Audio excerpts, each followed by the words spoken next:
Maior. Tom Maior. Mais um Sagres em Tom Maior começando. Sejam todos muito bem-vindos aqui à nossa programação feita especialmente para você. Como sempre, como diariamente, como todos os dias em Tom Maior. Sejam bem-vindos, ouvintes da Rádio Sagres 730, telespectadores da TV Sagres, canal 26 e também internautas que nos assistem pela live, ao vivo, lá no Facebook da Rádio Sagres, você pode acompanhar.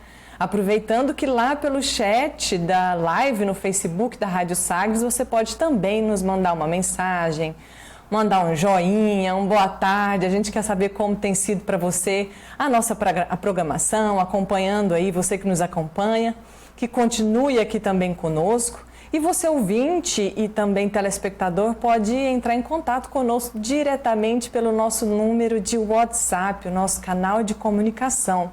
O número é 62 32 16 07 26. Fique à vontade, como sempre, para mandar uma sugestão, mandar uma mensagem, apenas uma saudação, uma foto. Nós estamos abertos aqui, você faz parte também, peça importante da nossa programação em Tom Maior. Hoje eu queria trazer aqui no início, da nossa programação, nessa mensagem, nesse bate-papo que a gente tem aqui, eu com você aí de casa, você ouvinte, queria trazer a lembrança de um senhor muito importante, um senhor indiano.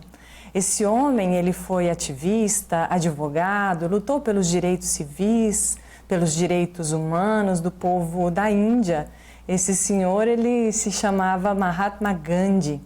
Ele é muito conhecido mundialmente, com certeza você também já deve ter escutado esse nome por aí, principalmente no que diz respeito à resistência pacífica que ele acreditava, a luta não violenta pelos direitos humanos. E através dessa luta pacífica, dessa resistência não violenta, ele liderou a independência da Índia do Reino Unido. Olha que bacana. Ele acreditava, então, nessa desobediência civil a partir da não violência e da paz, principalmente. Tem uma frase muito bonita que é atribuída ao Mahatma Gandhi, que é mais ou menos assim: felicidade é quando o que você pensa, o que você diz e o que você faz estão em harmonia. A gente tem que a todo tempo vigiar. Não é assim que dizem, vigiai e orai? Prestar atenção naquilo que a gente está pensando, naquilo que a gente fala e o que nós fazemos, como agimos. Tem aquela frase famosa, faça o que eu faço, não faça o que eu faço. Será que isso é mesmo um bom exemplo a se dar? Será que nós estamos agindo corretamente, tendo pensamentos nem um pouco agradáveis e errados e agindo de uma maneira diferente daquilo que a gente realmente é, daquilo que a gente realmente diz, daquilo que realmente a gente pensa? Talvez seria bom a gente seguir o caminho desse senhor aí, que foi tão importante para a humanidade. Pensar que a felicidade pode ser trilhada através dessa harmonia entre o que nós pensamos, o que nós falamos e como nós agimos. Tudo é uma questão de posicionamento. Fica aí então a dica desse senhor incrível que eu sei que você já conhece e aconselho, sugiro ir buscar um pouquinho mais sobre a história dele. Bom, começando então a nossa programação em Tom Maior, tenho aqui comigo hoje, me fazendo companhia, Petras de Souza e nossa convidada Purificação Miceli. Oi, Petras. Oi, Carol. Prazer estar aqui com você, tudo bem? Boa tarde. Tudo bem, Petras? Boa tarde. Aqui conosco, então, Petras, a gente tem uma convidada muito especial, que é a Puri. A Puri é psicóloga, psicodramatista, terapeuta infanto-juvenil e trabalha com grupos, famílias e casais e no atendimento também individual. Oi, Puri, seja muito bem-vinda. Obrigada, querida. Eu que estou satisfeitíssima de estar com vocês, com Petras, com você, e ser recebida pelo Tom Maior, né? Que prazer enorme. Bacana. Vamos lá, então. Obrigada, Puri, por estar aqui conosco. Nós vamos abrir, então, uma temática que hoje é como cuidar da nossa saúde mental. Em tempos de pandemia, isolamento social, isso é muito importante. E para começar o nosso bate-papo, então, queria passar a palavra para a Puri falar um pouquinho. A gente tem escutado muito essa palavra, né? Essas palavras, né, Puri? Saúde mental. Mas, afinal, o que é essa saúde mental? Como que a gente faz para entender, primeiro, o que seria, para depois a gente saber como a gente mantém ela legal, né? Bom, o contrário de saúde mental, deixa eu começar por aí. É a pessoa ter um nível de ansiedade muito grande, muito exagerada, que faz a pessoa ficar descompensada. Às vezes causa uma terrível irritabilidade, então a pessoa se torna mais impulsiva, mais medrosa, ela tem mais dificuldades de se adaptar às condições que temos que viver obrigatoriamente nesse momento. Então, isso é que preocupa. Que a pessoa perca essa saúde mental, que pode chegar a coisas bem graves, né? Uma neurose generalizada, um quadro de depressão, enfim, várias doenças podem ser ocasionadas pela falta de estabilidade emocional. Então, quando falamos em saúde mental, a primeira palavra que vem é o amor próprio. Amor cabe em tudo, em tudo. É o santo remédio que nós temos na vida para poder superar todas as nossas dificuldades. Quando colocamos o amor em ação, tudo fica muito mais fácil. As coisas acontecem, os problemas existem, as dificuldades, tudo é um bem e um mal simultâneo na vida. Mas quando você coloca amor, ternura no que você faz, você supera facilmente todas as dificuldades que aparecem na tua vida. O que seria amor próprio? Primeira coisa na vida é cuidar de você mesmo. Porque se você quer cuidar de alguém, você tem que estar bem. Então, esse é um egoísmo necessário de sobrevivência. Cuidar de você. O que é cuidar de você hoje em dia, né? Nesse momento tão drástico, uma pandemia tomou conta do mundo e está varrendo, né? Uma porção de coisas boas, está nos levando entes queridos, está nos deixando enlutados, né? A humanidade enlutada. Mas também, como se fosse um tsunami mesmo, que traz águas, também está limpando uma porção de coisas, né? Também está levando junto coisas ruins. Acho que nós temos que ver sempre os dois lados da moeda, o que tem de bom e o que tem de ruim. Então eu penso assim, cuidar da saúde mental é você fazer tudo acreditando que você tem um potencial de poder superar as dificuldades que nós estamos passando. E a prova está aí. Veja, eu sou professora, estou dando aula online. Então, continuo o meu processo de trabalho. Eu sou terapeuta, continuo agora fazendo as minhas sessões online. Lógico que eu tive que adaptar todo o sistema. E quando você falou que eu sou psicodramatista, e o Petras quis saber um pouco do psicograma, eu tive que adaptar, porque o psicodrama é muito vivência. A dramatização, na verdade, é repetir alguma coisa que aconteceu na sua vida, em qualquer tempo, em qualquer momento da vida, e que te deixou travado, né? Te causou problemas emocionais. Então, o que nós fazemos enquanto terapeutas psicodramatistas? Pedimos para trazer essa situação, a gente chama de cena, né? O que aconteceu, em que dia, em que lugar, que pessoas, e isso é trazido e levado para o tapete, que nós temos um tapete que sinaliza a diferença entre a realidade social, que é o resto do ambiente, e a realidade suplementar, que é onde trabalhamos o faz de conta. Faz de conta que está acontecendo outra vez. E ali, a pessoa, o cliente, né, eu chamo de cliente, ele tira todo o conteúdo que ele tem, ele traz para a tona, né? Objetiva. Se é uma briga, por exemplo, com esposa, a esposa não precisa estar na terapia, né, na sessão, mas nós usamos egos auxiliares, são pessoas que entram nos lugares, ou então objetos que são, representam, né, uma situação, representam uma pessoa, representam coisas, objetos, Enfim, aí nós dramatizamos, mas precisa muito dessa prática. Então, veja, nós temos que fazer todo um sistema adaptativo para poder trabalhar ainda com esses recursos online. E está sendo maravilhoso. Para mim, é uma grande descoberta. Então, isso que eu queria dizer, que apesar das diversidades que estão acontecendo, de coisas boas e de coisas ruins, nós estamos também nos inovando, nós estamos nos descobrindo, e isso é saúde mental.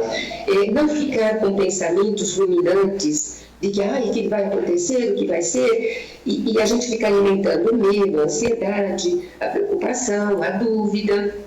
Lógico que todos nós temos esses pensamentos. O que eu estou dizendo não é não tê-los. O que eu estou dizendo é não alimentá-los.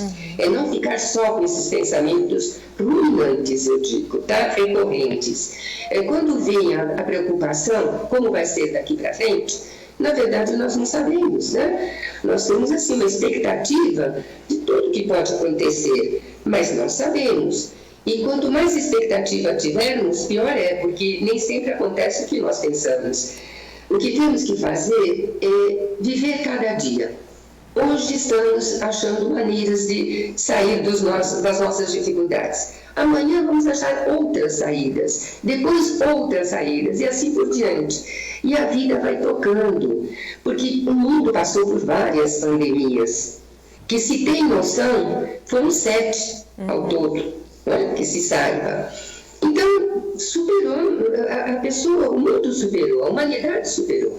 Mas desde que estejamos em conexão, estejamos conscientes do que está acontecendo, estejamos muito para dentro de si, para buscar recursos, para ter amor a tudo que está acontecendo, para viver a dor, sim, das pessoas que estão perdendo entes queridos, mas saber que a vida continua, apesar dessas coisas, né, que são pesadas de serem vividas. Mas nós temos muitos recursos, nós temos um potencial enorme, só que não exploramos muito.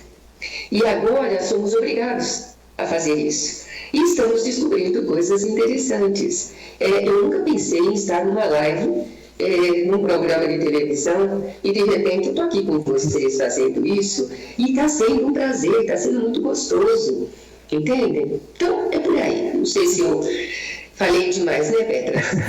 Luri, assim, por exemplo, a gente sabe que a pessoa alcoólatra, né, enquanto ela não reconhece que está doente, ela não começar um tratamento, ela não vai poder enfrentar aquela doença de frente, né? E assim, a doença mental, essa coisa, há sinais de que a pessoa não está bem, pessoas próximas podem... Como perceber isso, que está na hora de procurar uma ajuda, que está na hora de procurar um tratamento, orientação? E, completando mais uma pergunta, há pessoas mais suscetíveis a ter problemas dessa natureza? Muito boas, suas duas perguntas são muito boas e tem que ter uma boa resposta, né? Vamos lá. Quando eu falo em saúde mental, existem graus de intensidade, tá? Cuidado com a saúde mental. Nesse momento, eu estou dizendo mais de casos mais leves que podem existir dentro de casa. Por exemplo, uma dona de casa que ela tem um período que ela trabalha fora, os filhos estão na escola, o marido, por regra geral, também está trabalhando, mas hoje a realidade é outra. Hoje está todo mundo estudando dentro de casa, trabalhando dentro de casa. Então, é uma novidade e isso pode descompensar as pessoas. Isso pode torná-las muito irritadiças, muito impulsivas, e até agressivas. Então, isso seria uma descompensação da saúde mental, tá? Sabe, esses casos, é isso que eu estou falando, ter autoconsciência e perceber se eu estou com medo, porque parar e pensar. É uma mindfulness, não sei se vocês conhecem esse termo, é focar o problema.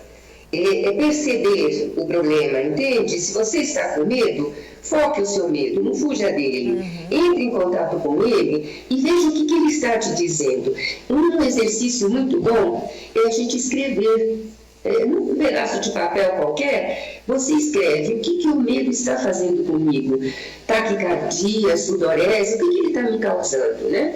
Então, dependendo de muitos sintomas que possam aparecer, aí sim a necessidade de um tratamento medicamentoso, né? Procurar um profissional competente. Mas é isso que eu disse, é o grau de intensidade.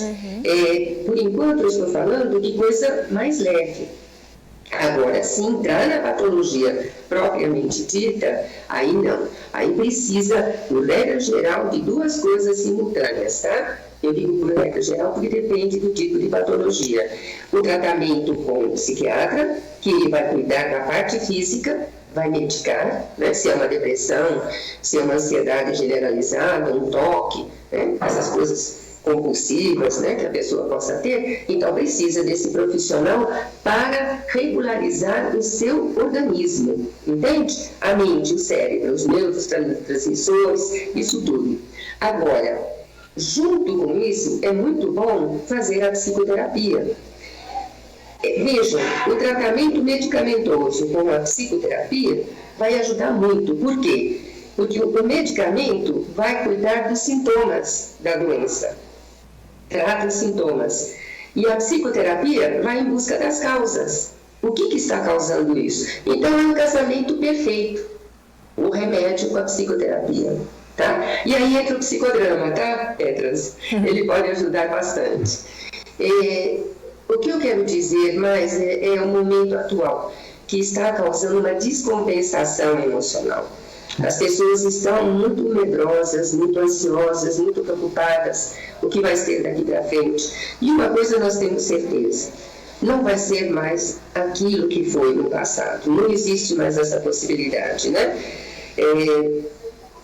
A Stephen Barry, uma grande gestaltista, disse uma vez que jamais você se banha no mesmo rio, né? Você se banha uma vez no mesmo rio, porque no dia seguinte ou daqui a pouco já é outra água, já é outro momento. Então, o que passou, passou. Nós temos que agora nos preocupar com o que está por vir, mas sempre na esperança de que seja algo melhor. Porque eu acho que, de alguma forma, não sei se vocês concordam comigo, nós nos estamos humanizando mais, resgatando um pouco da nossa humanidade. Nós éramos extremamente consumistas, hoje estamos aprendendo a viver com menos, né?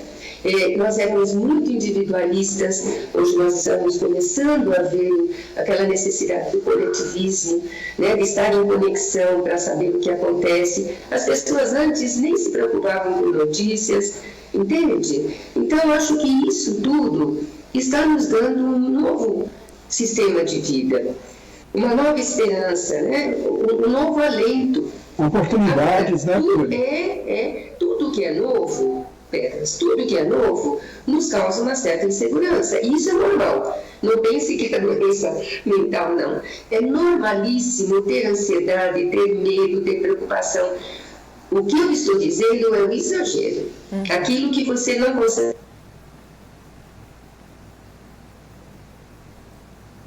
E se nós conseguíssemos desenvolver mais a nossa capacidade de lidar com as emoções, de se tornar mais inteligente emocionalmente, nós teríamos muito mais controle de toda a situação, né? E o que é inteligência emocional?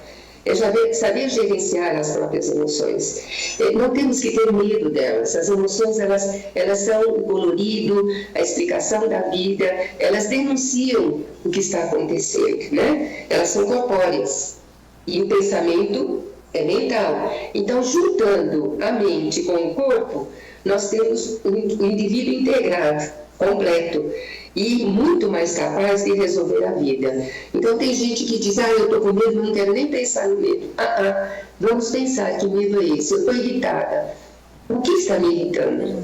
Se a gente enxerga de alguma forma o que nos perturba, nós temos como lidar com isso. Agora, se a gente esconde, anula, o que tem acontecido com algumas pessoas? Elas saem sem máscara na rua. Por quê? Porque elas ainda não se convenceram de que elas estão perecíveis também, que elas são vulneráveis. Elas acham que são poderosas comigo. Não, eu sou saudável, não vai acontecer nada. Não é isso, não é real. O inimigo está na rua. E mesmo que eu não me contamine, eu posso, com a minha roupa, com os meus sapatos, eu posso contaminar o outro. Então, essa soberba, né? Eu acho que nós temos que apelar para as nossas virtudes. Ser mais humilde, ser mais caridoso, ser mais paciente, por aí afora.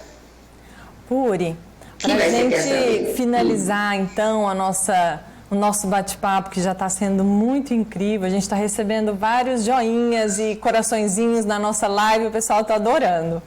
Eu queria, então, que você pudesse, às vezes, nos dizer, não sei, dicas ou orientações no nosso dia a dia, simples, na nossa rotina, que possa nos ajudar, então, a manter, né, essa saúde mental que a gente tanto falou aqui. Como que a gente poderia levar para a nossa casa, para o nosso dia a dia, né? Algumas orientações suas. Bom, como já está, de alguma forma, visto que não dá para ir e vir, temos que ficar em casa, então nós temos que aproveitar tudo que nós temos dentro de casa. A primeira coisa é o compartilhar tarefas. Eu acho que todo mundo, não é mais isso é para homem, isso é para mulher, isso é para adulto, para criança. Não, é compartilhar tarefas, todo mundo entrando em ação. É criar uma rotina. É muito importante cada um, porque nós tínhamos a nossa rotina e ela se perdeu muito, né? Então, criar uma rotina, mas uma rotina que tenha várias coisas importantes. Por exemplo, você fazer um exercício físico, você ouvir música, você poder ler talvez um livro, não sei, para quem gosta, você fazer coisas que te agradem, que te deem prazer. Aí alguém pode dizer, mas eu nunca fiz nada. Vamos tentar fazer algo que você nunca fez? De repente você senta e tenta fazer um poema, ou você faz uma pintura. O que isso traz? O resgate da alegria, do prazer. O ser humano é feito para viver de prazer. O desprazer é um desconforto e ele foge disso. Então, aquilo que te der prazer, não sei o que, você busca. Até cuidar de plantas, por exemplo, de animaizinhos, enfim, o que te dê prazer. O que tem, Pedras? O pessoal tem 6 animais aqui em casa, então é um prazer. É um tremendo prazer. Lembrem-se que tudo que você produz, no bom sentido, ele te dá um retorno, é gratificante. E se você faz tudo com amor, como eu disse, né? Cuida de si mesmo, cuidando de si mesmo, você está cuidando do outro que está no seu entorno, o seu semelhante, isso vai te dar alegria, isso vai te dar prazer. E isso faz saúde. A saúde vive no prazer, na alegria e no amor. Tá? Agora, não impede que você tenha seus momentos de tristeza, seus momentos de raiva. Gente, todas as emoções são importantes. Até a raiva, todas. Entendeu? O problema está se fixar nelas e torná-las agressivas para o mundo ou para você mesmo. Isso sim, isso é patologia. Mas ter uma raiva, ter um medo, isso é sobrevivência. Para que temos emoções? É justamente para entrar em contato com elas e poder dominá-las, poder saber como lidar com elas. Isso é saúde. Puri, eu quero agradecer muitíssimo a sua participação. A gente está aqui muito feliz, né, Petra, de ter a Puri, de falar de um assunto tão importante nos dias de hoje. Eu tinha mais umas 5 perguntas aqui, mas não tem jeito. Não dá tempo. Eu sempre tenho que cortar o tempo. A gente pode conversar outra hora? Sim, a gente vai combinar outros encontros, com certeza. Obrigada, Puri, mais uma vez. Foi um prazer ter você aqui. E minha despedida para todos, e tenham juízo, façam as coisas que a gente comentou aqui. Um grande beijo para todos vocês. Um grande beijo. Petras. Um beijo, Carol. Tudo de bom. Um grande beijo, um abraço. E a gente vai então para um breve intervalo e volta já já. Tom Maior. Tom Maior.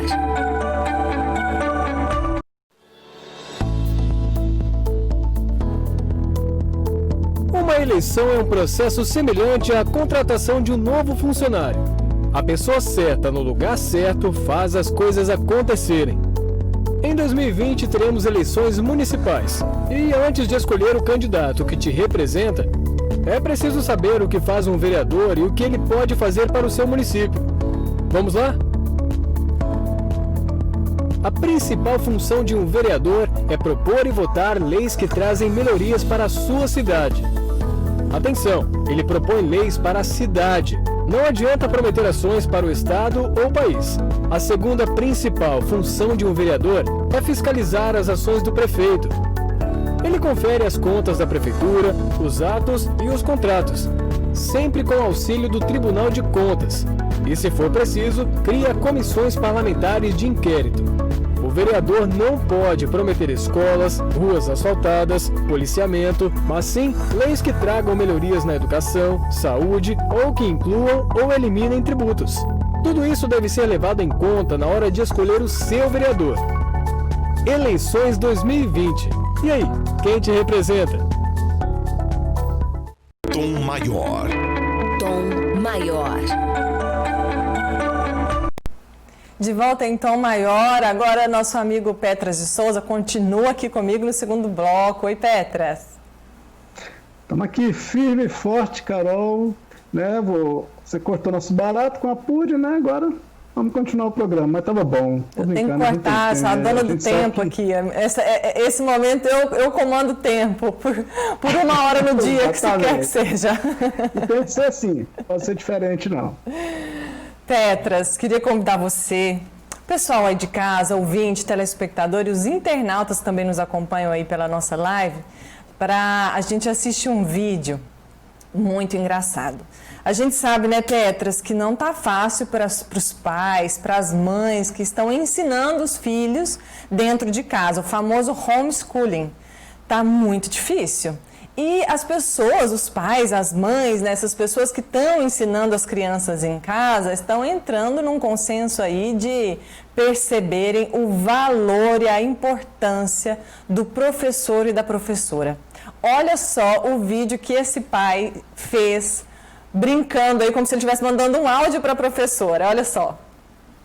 Professora Neide, aqui é Bruno Vilas Boas, eu sou pai representante da turma 8B, estou mandando essa mensagem em nome dos pais e mães da turma do meu filho, para dizer para a senhora que a senhora é uma santa, que a senhora tem uma paciência invejável, que nós estamos completamente desesperados, entendeu? Nós estamos tendo pesadelo com Napoleão fazendo fatoração e análise sintática, que a gente não faz ideia de como é que a senhora dá conta de ensinar para os nossos filhos. Queria também dizer que o pai da Valentina reprovou ele em matemática, a mãe do Enzo reprovou ele em língua portuguesa, queria dizer que o pai da Jaqueline botou ela para fora de sala várias vezes, no caso a sala é a sala da casa dele, e ir para fora é a varanda, então ela tem que ficar voltando, porque não tem outra opção. Queria pedir desculpa por a gente estar usando pijama e aparecendo nas suas lives. Na verdade, a única roupa que a gente está usando dentro de casa é essa mesmo, entendeu? Queria dizer que a gente fez uma reunião de pais e mães e definiu que todas aquelas lembrancinhas que a gente deu pra senhora até hoje é motivo de pedir desculpa, que a gente vai dar agora em dinheiro pra senhora ir pra um spa, relaxar, voltar linda e plena para lidar com nossos filhos. Queria pedir desculpa especialmente por aquela caneca com a foto dos nossos filhos que a gente deu pra senhora, porque é a última coisa que a senhora deve querer ver no final de semana, enquanto a senhora toma chá e a foto dos nossos filhos. Queria dizer que a gente vai pedir um aumento pra senhora, que a senhora é maravilhosa. Será que as professoras e professores receberam um áudio parecido com esse aí, Petras? Eu tô aqui rindo até 2050, vamos dizer assim. Muito bom, né? Olha, a gente percebe que é uma brincadeira, mas tem muito fundo de verdade nisso aí. Eu acho que tem muito pai que tá mais ou menos assim, viu, Carol? Com esse sentimento. E eu tenho alguns amigos professores, né, tem até a professora Tânia, ela brincando, claro, ela me falou assim, agora é nossa vingança. Os pais vão ver o que é bom para tosse. É bem porque isso. Porque não é fácil. Não é fácil, tem um monte de pai, mãe, esse perfil, né, Instagram, paternidade, esqueci o nome, passou ali no vídeo, depois eu vou dar uma olhada aqui pela live e já retomo. Ele faz essa brincadeira, né, de ele estar mandando um áudio para a professora e dizer que realmente ela é uma santa. Mas que bacana a gente perceber, né, Petras, trazer essa reflexão, porque por um bom tempo, inclusive a profissão do professor, né, de quem ensina, ela foi muito julgada como... inclusive a gente teve, né, Petras, aquelas manifestações que professores foram altamente insultados, né, porque estavam lutando ali pelos seus direitos. Que bom é perceber na pele a importância importância da educação e dos professores. A paternidade _ divertida, que é esse rapaz, né? Ele é pai e aí ele sempre está fazendo um conteúdo muito bacana e muito divertido em relação à paternidade. Com certeza deve estar passando aí por maus bocados, né, Petras? E por outro lado, Carol, a gente tem que lembrar, por exemplo, aqui no Tom Maior a gente já mostrou um áudio que aquele garotinho, acho que até lá do Sul, mandou para a professora, a gente vê que a professora está chorando, se emociona, falando, professora, minha mãe não sabe me dar aula não, minha mãe sabe mexer com outra coisa. Foi. Tô com muita saudade da senhora, você se lembra desse Foi, com a professora Lívia Andrade. Isso, a professora Lívia Andrade, ela se emocionou, porque o áudio é muito emocionante. Ele está tentando ser carinhoso, né, Petras, de alguma maneira, em dizer que a mãe dele não dá conta de fazer o que a professora faz, que a mãe dele tem outros atributos, não o da professora, e que ele está sentindo muita falta. E nisso a professora escutando e chorando. Ou seja, imagina que dentro das casas aí deve haver um acordo, então, né, entre pais e os filhos, né, o pai... Tá vendo tanto que a minha professora é boa? Né? E os pais também eu tenho que reconhecer. Ela é uma pessoa essencial na sua vida, né? Vamos ver se dentro desses novos normais que a gente está vendo, né, esse olhar diferente para as coisas, né, Carol? Se os profissionais de educação, os professores, sejam mais valorizados a partir de agora, né? Exatamente, que eles tenham o devido reconhecimento que eles devem ter e que isso transpasse também até na remuneração, no reconhecimento profissional mesmo, né? Que eles possam viver bem aí, porque essa profissão milenar de professor, de mestre, de educador, ela é muito importante. Petras, eu vi um comentário rapidamente, Carol, só para dar um exemplo, bem rapidinho. A gente percebe, por exemplo, no mundo, todo mundo está fechado devido à pandemia na Europa. Então eu vi um comentário muito sensato recentemente falando o seguinte: aqui no Brasil a gente está brigando para abrir shopping, para abrir, voltar a futebol, tudo, enquanto outros países, principalmente na Europa, os primeiros locais que serão reabertos são escolas. Uhum. Pois é, a gente tem que lutar aí pensando nisso também. E com muito cuidado, né? Entender que se o momento agora é nosso, não tem para onde ir, né, Petras? É de ficar em casa, é de isolamento. Reconhecer, então, a importância da educação, dos profissionais da educação e fazer esse movimento bem-humorado, divertido, para cima, de reconhecer, né, essa importância. Alegria. Com alegria. Como o Paternidade Divertida fez aí pra gente. Petras, o pessoal aí de casa, os ouvintes devem ter notado que a gente está só eu e você aqui hoje, que a nossa amiga Lívia Bailão não nos acompanha, né, como de sempre. Bom, a gente trouxe então um vídeo para tentar trabalhar ainda na temática da Lívia, como sempre, com o Alma em Cura, na temática que ela sempre traz sobre conscientização, reflexões acerca do eu interior, do autoconhecimento. Então a gente vai poder acompanhar aí um trecho da entrevista do Roberto Crema para o documentário Eu Maior, um documentário que já foi mencionado aqui no Em Tom Maior, muito bacana, que você pode procurar também. Vamos assistir esse trecho.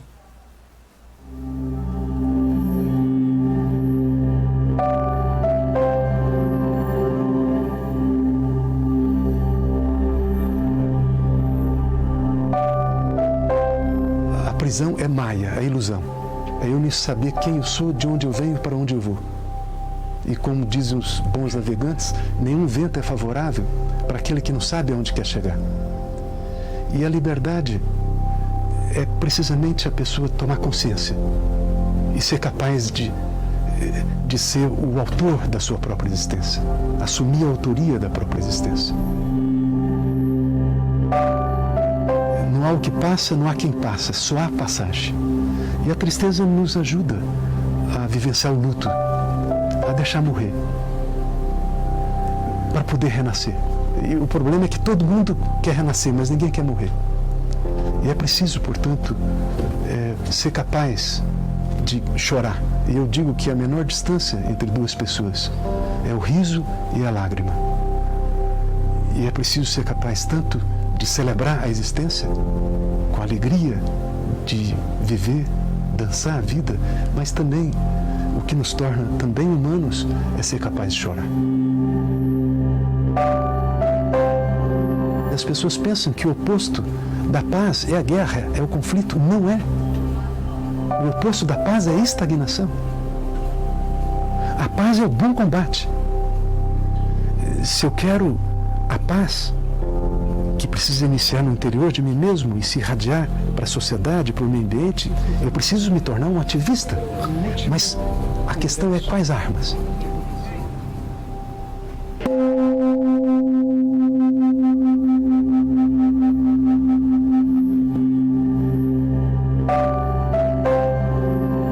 Há dois fundamentos que eu considero principais. O primeiro é o sistêmico. Uma pessoa normótica é aquela que se adapta a um contexto, a um sistema doente, a um sistema corrompido, e faz como a maioria. O outro fundamento é o evolutivo. O normótico é uma pessoa que não investe nessa terra prometida. O que é a terra prometida, senão esse corpo, essa alma, essa consciência? E não investir nos talentos que o mistério ofereceu a cada um de nós. É isso que nos torna normóticos. Pessoas apequenadas e acomodadas a um mínimo minimorum. Nós não nascemos humanos, nós nos tornamos humanos. Eu penso particularmente no que eu vivia há 9 dias apenas, o nascimento do meu netinho, do Luan. Tomar nos braços o ser, essa vida, esse mistério, essa inocência, esse potencial, é algo que nos traz uma mística de um assombro inesgotável, que pode nos encantar e pode nos impulsionar às trilhas infindáveis.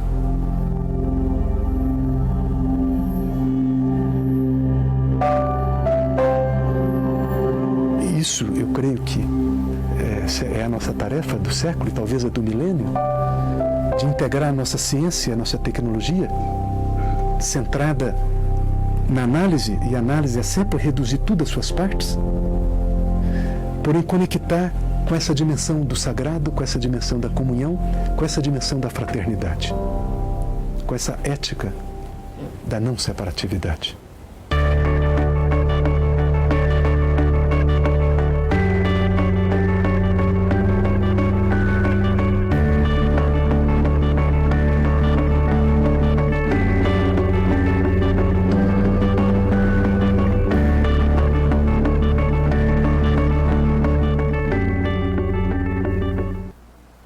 Você pôde acompanhar, então, um trecho da entrevista do Roberto Crema, que é antropólogo, psicólogo e mestre em Ciências Humanas e Sociais pela Universidade de Paris e reitor da Unipaz, em Brasília. Fica a dica de você, para você acompanhar o Eu Maior, ele está disponível integralmente e gratuitamente no canal do YouTube. Fica fácil de encontrar. Petra, você pôde acompanhar aí, que lindo, né? Ah, demais, né, Carol? O Eu Maior, recentemente a gente passou a entrevista do Eu Maior aqui do Rubem Alves, né? Isso. Que é uma coisa muito profunda, fantástica também, agora com o Crema. E sabe o que mais me chamou a atenção nesse vídeo, Carol? É quando ele fala que a gente não nasce humano, né? A gente se torna humano. Sabe? Ou seja, a gente vai ser construída, a nossa personalidade, a nossa pessoa vai ser construída a partir daquele momento, né? Com as vivências que você vai ter, com os ensinamentos que você vai ter. Por exemplo, hoje a gente fala muito de racismo, né? Criança, por exemplo, criança não nasce racista, né? Não nasce com isso. A gente tem batido muito nessa tecla, né? Ela aprende a ser racista.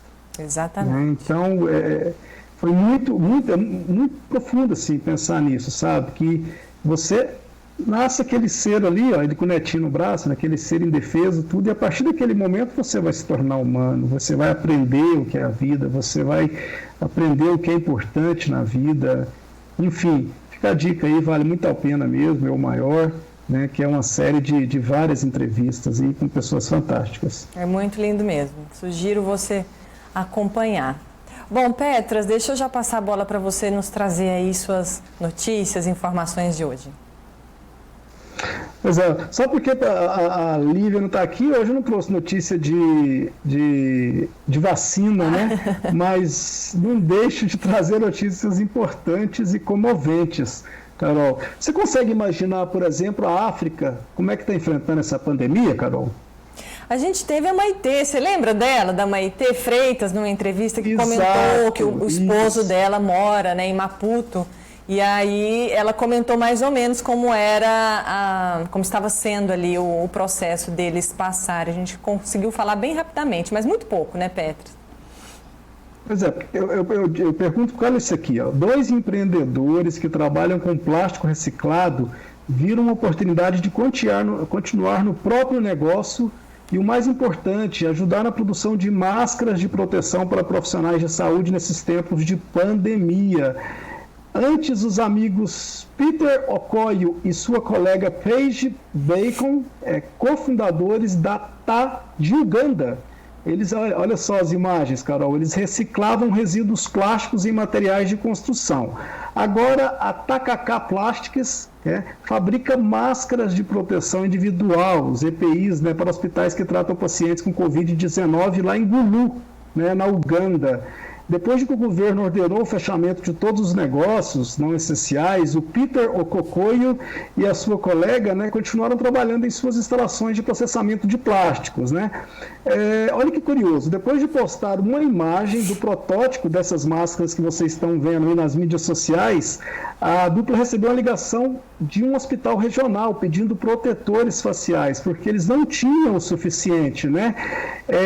Depois disso, eles acabaram recebendo ainda outra ligação do hospital no mesmo dia pedindo mais, porque os primeiros, né, as primeiras máscaras funcionaram muito bem, com eficácia. As EPIs estão em falta em todo o mundo, como a gente sabe, né, e os hospitais de Uganda não são exceção. Com isso, a Takaka Plastics fez 1.200 máscaras até o momento. Olha a importância da inclusão também, Carol. Olha essa parte. Os 14 funcionários da empresa incluem 6 jovens, né, que antes eram sem tetos e sem emprego. Né? Olha o significado, o quanto isso é grande, né?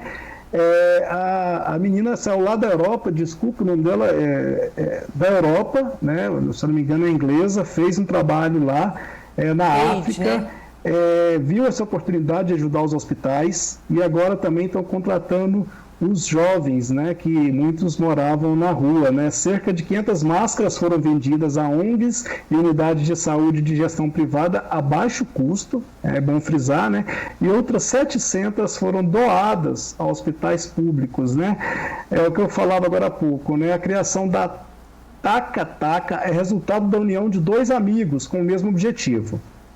Ela funciona desde o ano passado, né? A Paige estudou na Universidade de Berkeley, no Reino Unido, e em 2017 queria trabalhar com problemas que afetavam os africanos. Foi então que ela começou a pesquisar sobre resíduos plásticos e passou 3 meses em Uganda, onde conheceu Peter, que já trabalhava na educação com material reciclado, né?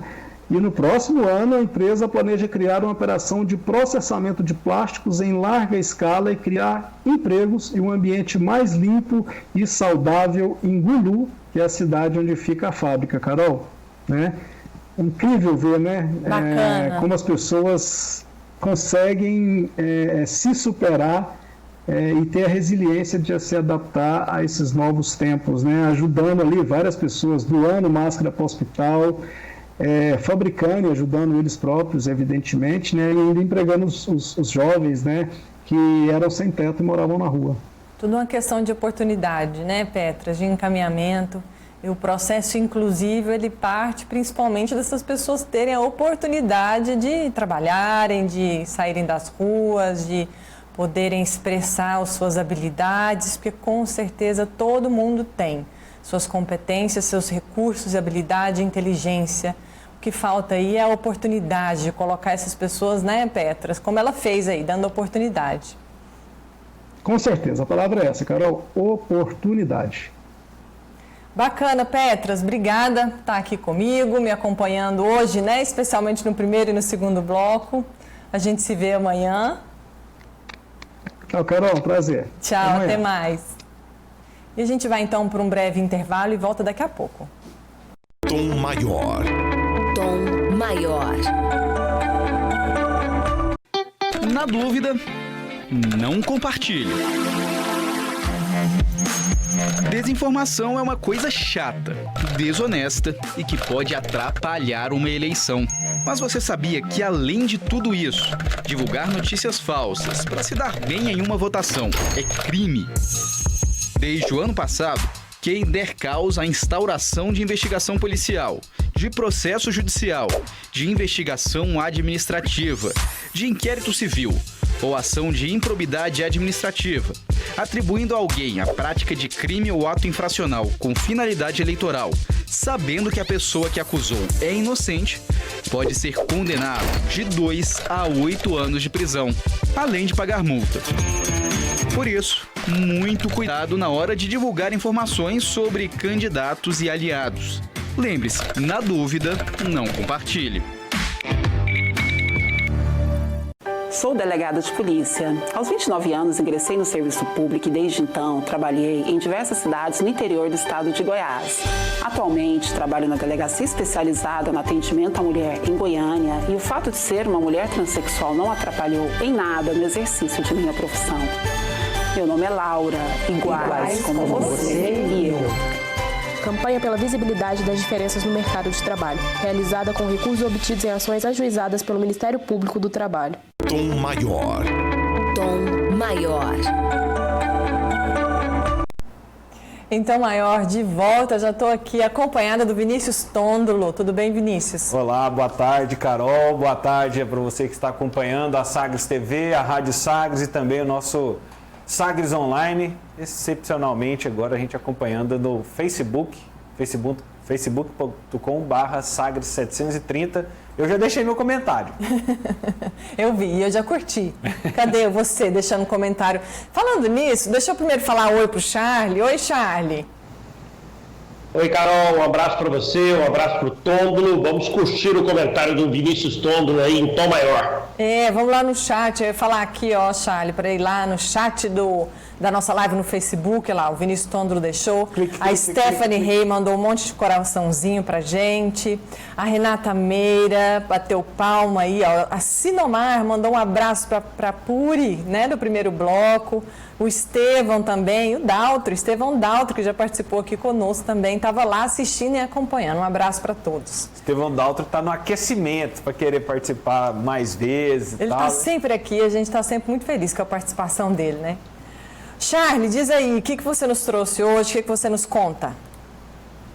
Hoje a Sagres fez uma visita através do nosso profissional que cobre o dia a dia do Goiás Esporte Clube, ao estádio Aguê Pinheiro, ao estádio da Serrinha, como queira. O estádio está passando por uma ampla reforma para receber jogos do Goiás no Campeonato Brasileiro. A estreia vai ser contra o São Paulo. O Goiás trabalha contra o tempo para poder receber esse jogo aí de estreia do Campeonato Brasileiro. Ainda não tem uma data, mas para receber no seu estádio. Veja aí as imagens, os vídeos que nós conseguimos aí. Nível de arquibancada, né? O estádio vai ter aí uma capacidade para cerca de 13 mil torcedores, pessoal trabalhando, né? E vai ficar bonito o estádio do Goiás aí, e o Goiás vai poder receber todos os seus jogos na sua praça esportiva. Ali no fundo de verde, né? O tobogã, ali a área de imprensa. O Goiás trabalha contra o tempo aí, é muito dinheiro envolvido aí, e o torcedor está ajudando, Carol, Tondolo. O Goiás está comercializando as cadeiras que serão colocadas nas arquibancadas, e cada torcedor pode entrar lá no site do Goiás, fazer, né, a sua aquisição, custa cerca de R$500 a R$400, o torcedor pode dividir e a cadeira terá o nome do torcedor. É uma maneira de quem pode ajudar o Goiás Esporte Clube a levantar aí o estádio Aguê Pinheiro, que é um sonho aí da maioria dos torcedores esmeraldinos. Aqui em Goiânia, o Atlético também está fazendo reformas lá no seu estádio em Campinas, ali no estádio Antônio Ascioli, também para receber jogos do Campeonato Brasileiro. É legal saber que os nossos clubes né, buscam aí esse upgrade, podemos dizer assim, porque você ter o seu próprio estádio, sem dúvida nenhuma, é um avanço. Agora, Carol Tondolo, nós estamos aqui nesse período onde a gente está fazendo a comunicação online, né, através, né, de várias plataformas, muitas pessoas em casa. Quantas e quantas pessoas, Carol Tondolo, vocês já entrevistaram, a pessoa está no carro, pega lá o celular, coloca, né, e conversa normalmente, né? Virou moda agora e a pandemia faz com que a gente possa fazer as reuniões através de videoconferência, de algumas plataformas que a internet disponibiliza. E quando a internet trava, o que normalmente a gente faz? Desliga e depois liga de novo. Sai e depois entra, não é? O famoso a internet reset. estabiliza. Famoso 10 segundos. Famoso reset. Teve uma reunião ontem lá na Federação do Maranhão para ver se o Campeonato Maranhense volta ou não volta. O presidente estava lá com a sua internet apresentando problemas e outros, o presidente do Sampaio Correia, o presidente do Motoclube, o presidente do Imperatriz. Olha só o que aconteceu, né, lá na reunião no Maranhão. Também tá ruim.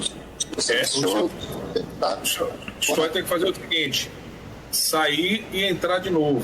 É para poder voltar. Quando o resto. O senhor tem que sair e voltar. Agora não, ficou ruim o som. O senhor tem que sair e voltar depois. Sair e voltar. Exatamente. Isso. Sair. Aperta no xizinho aí para poder sair e depois retorna. Mesma coisa. Eu fui sair de lá.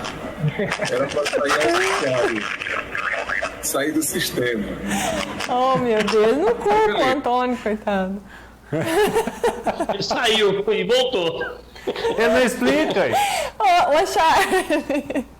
Quando alguém falar para mim, Charles, sai e volta, eu vou levantar e vou sair. Ai, gente, olha, é muito difícil, porque a gente não tem ainda essa... Igual a Puri, no começo da entrevista, Charlie, ela estava falando justamente isso. Ela falou assim, pra gente que tem mais idade, é um terror, tá? Assim, tendo que entrar em live, participar de áudio, mas não sei o quê. Então o cara falou, sai e entra, quer dizer o quê? Eu vou sair e vou voltar. E vai voltar funcionando. Eu fiquei curioso, será que ele chegou a sair da casa dele e voltou? Oh, meu Deus, Charles, mas é isso aí. Vamos com fé aí que uma hora a gente vai dar conta de sair e entrar sem precisar fazer o que Vamos sair e entrar sem problema. Sem problema. Bom, Charlie, Tondolo, eu quero convidar vocês e você aí de casa também primeiro deixa eu te fazer uma pergunta. Vai, Charlie, que você está aí comigo dividindo a tela. Eu lembro que a gente uma vez comentou de uma saudade, acho que você me perguntou o que você tinha saudade. Eu falei saudade de viajar, lembra? Sim, e você tem muita gente que está nessa ânsia, né? Sim, muita gente nessa ansiedade. Nessa ansiedade de vontade de viajar, né, Tom? Pessoas. De vontade de pegar um avião, de entrar e pegar a mala e partir para uma outra cidade, é uma aventura. E chegar primeiro que a mala. Não, perder mala é batata que acontece. Mas uma companhia aérea, Charlie, Tondolo, resolveu inovar. Essa companhia aérea, ela resolveu fazer o delivery da comida de avião, porque eles perceberam que tinha muita gente que estava com saudade da comida do avião, já que não tinha mais. E aí eles resolveram inovar. Olha as imagens aí dessa companhia aérea que se chama Air North, que é do Canadá. Em meio à crise do coronavírus, eles começaram a oferecer as refeições preparadas do avião como delivery lá na região de Yukon, lá no Canadá. Porque aí eles voltaram já, né, a ter, como se diz, voltaram já a viajar, a ter os aviões, mas as companhias aéreas lá do Canadá e algumas também do mundo decidiram não servir mais nenhum tipo de alimentação, de refeição durante o voo para evitar ainda mais o contágio. Então, mesmo tendo voo ainda, as refeições não estão sendo entregues. A saída que eles encontraram aí é incluir no menu opções como canelone de frango, lasanha de carne, até lá no próprio aquele alumínio, né, típico da embalagem de avião. Vem congelada num preço mais ou menos aí, convertendo, dá uns R$30. O pessoal está inovando e tem mais gente inovando também. A Domino's Pizza resolveu também, olha só, inovar. E além de entregar delivery a pizza, né? Lógico, eles resolveram entregar também por delivery o cupom de desconto. Esse cupom de desconto, ele vai, sabe como? Com um drone, alcançando os prédios e as sacadas do prédio. Olha só o vídeo.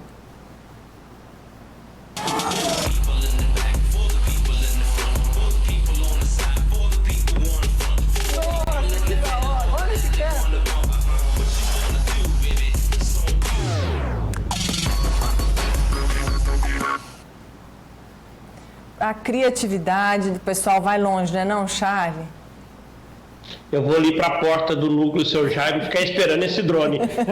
Já quero esse desconto, né, não, Antônio? O desconto é o top. Ainda mais que é pizza, o Johan mesmo, ele já vai ser o primeiro a ficar ali ligado para ver se aparece o desconto do cupom. Agora, comida de avião, eu só sinto falta de uma coisa, Carol, da goiabinha.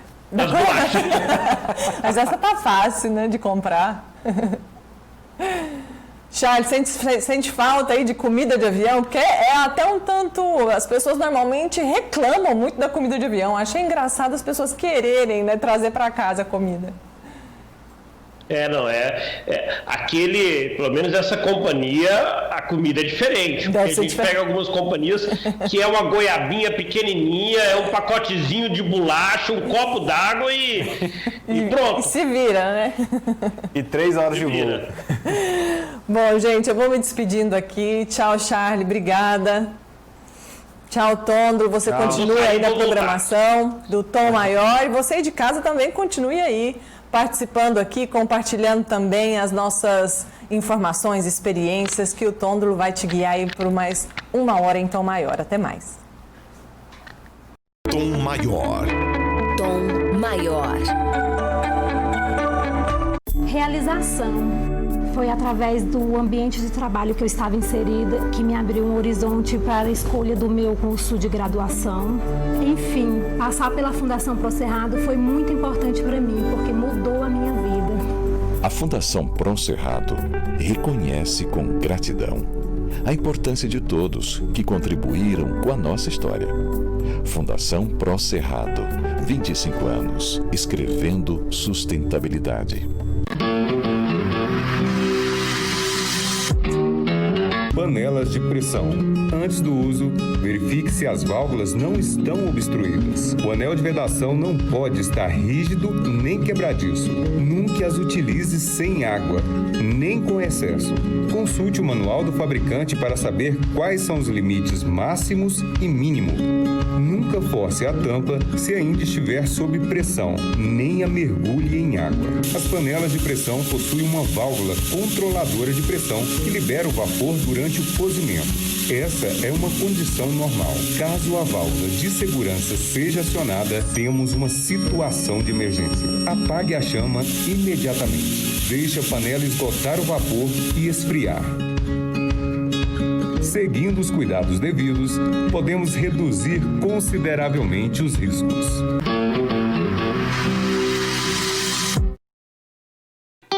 Na dúvida, não compartilhe. Atualmente, qualquer informação falsa ganha muito mais amplitude. Redes sociais e aplicativos de mensagens instantâneas ajudam a dar uma velocidade muito maior ao compartilhamento de mentiras e boatos.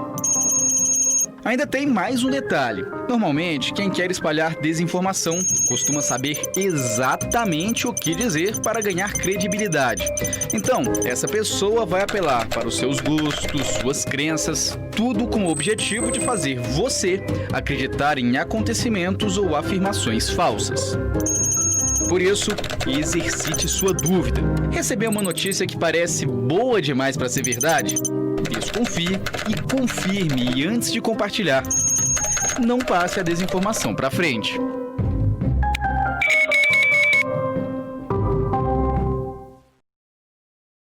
Nasci em Pires do Rio, perdi a visão aos 9 anos, estou em Goiânia há 14 anos, tenho 2 filhos, o Jean e a Jamila, já trabalhei como auxiliar de radiologia, meu grande sonho é trabalhar numa rede de telemarketing. Meu nome é Jane Vieira dos Santos, iguais como você e eu. Campanha pela visibilidade das diferenças no mercado de trabalho, realizada com recursos obtidos em ações ajuizadas pelo Ministério Público do Trabalho. Após a reforma, há quem diga que todos os direitos dos trabalhadores podem ser negociados por acordo pelo empregador. Alguns prometem flexibilidade e autonomia ao trabalhador, que seu trabalho será remunerado por produtividade, agilidade e resultado. Parece vantajoso, mas já pensou o que você pode perder com isso?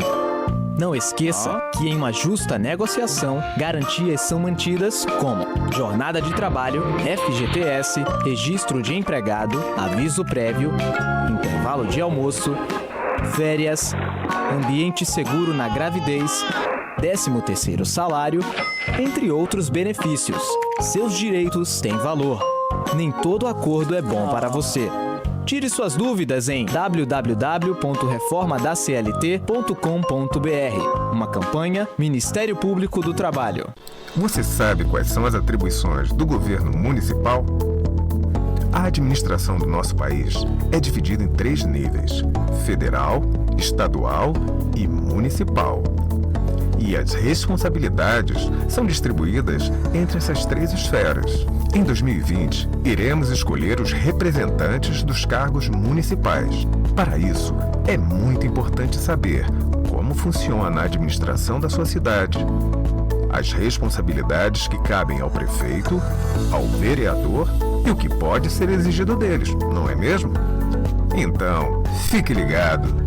No quesito saúde, os municípios devem cuidar do atendimento básico à população, como os postos de saúde, por exemplo, enquanto o governo estadual se encarrega do atendimento mais especializado, como dos hospitais. Já o governo federal não atua diretamente no atendimento da população, mas financia e organiza o SUS, que é o Sistema Único de Saúde. Quanto à educação, a administração da cidade deve cuidar das creches, da educação infantil e do ensino fundamental. O Estado cuida do ensino médio e alguns oferecem também ensino superior. O governo federal cuida do ensino técnico, superior e toda a parte regulamentar da educação, inclusive a Política Nacional de Educação. Essas são só algumas responsabilidades de cada município.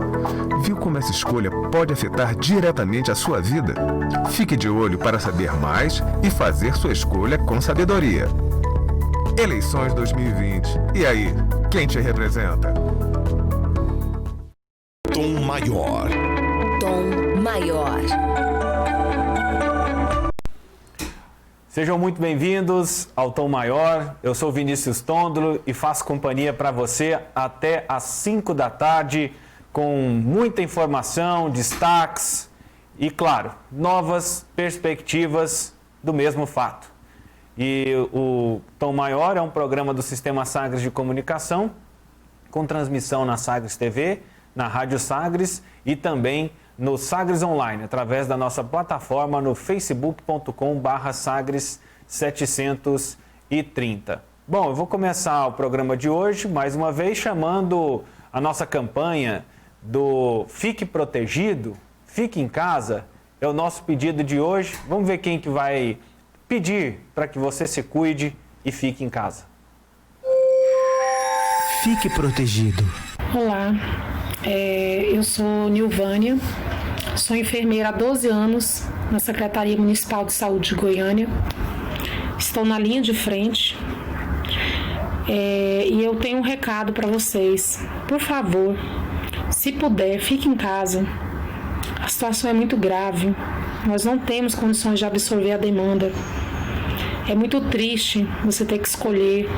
Você vê o paciente morrer sem ter muito o que fazer.